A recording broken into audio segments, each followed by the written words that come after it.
আজকে অফিস থেকে আসার সময় এরকম একটা ছোট ঘটনা ঘটে গেল। দাঁড়ান দাঁড়ান, ঢুকে গেছে গাড়ি। চাবি বন্ধ করুন, চাবি বন্ধ করুন। দাঁড়ান দাঁড়ান দাঁড়ান দাঁড়ান আমার গাড়ি তুলতে হবে, আমার গাড়ি তুলতে হবে।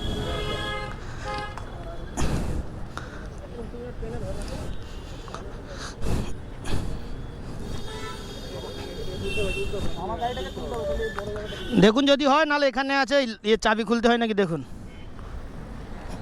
আমার গাড়িটা না, আমি যে গাড়ি তুলছি ওটা বের করার চেষ্টা করছি।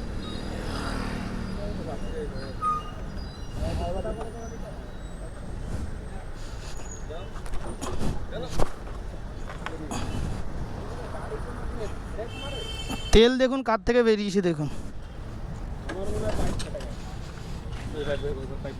পাইপ ফেটে গেছে, যেহেতু সাইলেন্সার ঢুকে গেছে না ওখানে।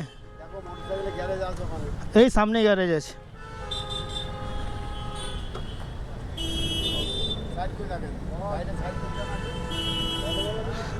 আমি নিজে কন্ট্রোল করেছি, এটাই আমার ভাগ্য ভালো। আমি ভাবলাম বাস মেরেছে আমাকে, মানে আপনি তো মেরেছেন, আমি তো ওটা দেখিনি। স্লো হয়েছে, আমিও সিধা এসেছি। গাড়িটা একটু সাইড করো। তুমিও সিধা এসে স্লো করেছো, আমিও তোমার। আমি জানি আমি নির্ঘাত পড়বো, মানে আমার এতটা এবার গাড়ি স্লো অবস্থায় আছে তো পুরো ডিসপ্লে হয়ে গেছে।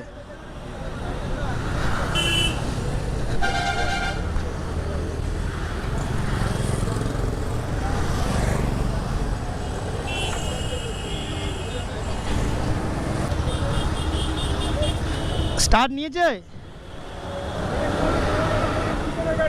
হ্যাঁ, না আমার গাড়ি কিছু হয়নি। ব্যাপারটা কি বলতে, আপনি মেরেছেন, আমার গাড়ি পুরো কেঁপে গেছে। আমি জানি বাস মেরেছে আমাকে। সবার সেম জায়গায় লেগেছে। এবার আমার গাড়ি এত স্লো ছিল না, 40 মতো ছিল, 60-এ ছিল। সেখান থেকে আমি জাস্ট এক্সেলেটারটা ছেড়েছি।